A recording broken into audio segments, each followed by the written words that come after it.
শ্রীকৃষ্ণ বলেন, কাউকে দুঃখ দিয়ে আমার কাছে সুখ কামনা করো না, আর কাউকে যদি ক্ষণিকের জন্য সুখ দাও তবে তোমার দুঃখ নিয়ে চিন্তা করো না। 5, মৃত ব্যক্তিকে কাঁদ দেওয়াকে মানুষ যেমন পুণ্য বলে মনে করে, তেমনি জীবিত মানুষের পাশে থাকাকে পুণ্য বলে ভাবতে শুরু করলে জীবন সহজ হয়ে যাবে। 6, আমাদের অকারণে কোনো মানুষের সাথে দেখা হয় না। আমরা কিছু মানুষের থেকে শিক্ষা পাই, আর কিছু মানুষের থেকে জ্ঞান পাই। 7, কে কি করছে, কিভাবে করছে এবং কেন করছে তা থেকে যতই দূরে থাকবেন ততই সুখী থাকবেন। 8, আপনি হাসতে থাকলে পৃথিবী আপনার সাথে থাকবে, নইলে চোখের জল তো চোখেই ঠাঁই পায় না।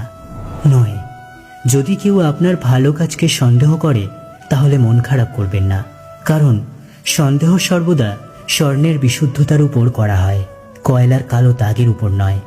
10, মনের শান্তি জীবনের সবথেকে বড় উপার্জন।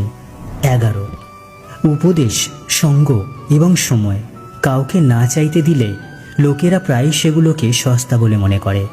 12, একজন মানুষ যত শান্ত সে তত গভীরভাবে বুদ্ধিমত্তা ব্যবহার করতে পারবেন। 13, যেমন পাতা না ঝরলে গাছে নতুন পাতা আসে না, ঠিক তেমনি কষ্ট ও সংগ্রাম ছাড়া ভালো দিনও আসে না।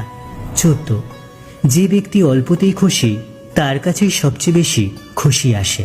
15, যতক্ষণ আপনি ভয় পাবেন ততক্ষণ আপনার জীবনের সব সিদ্ধান্ত লোকেরাই নিয়ে নেবে। 16, যারা আপনাকে সময় দেয় তাদের প্রতি সর্বদা আনুগত্য এবং ঋণী হয়ে থাকবেন। 17, জীবনে অহংকার করো না, কারণ ভাগ্য সবসময় বদলায়, যেমনটি আয়না একই থাকে, শুধু প্রতিচ্ছবি বদলায়।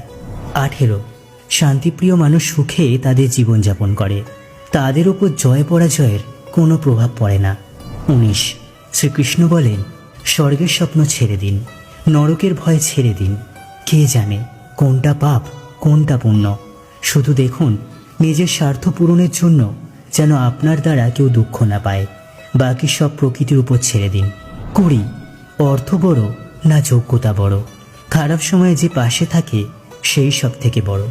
21, কেউ যদি আপনাকে নিজের স্বার্থ পূরণের জন্য মনে করেন তাহলে তাকে স্বার্থপর ভাববেন না, কারণ আপনি তার জীবনে সেই উজ্জ্বল আলো যা সে অন্ধকারে দেখতে পায়।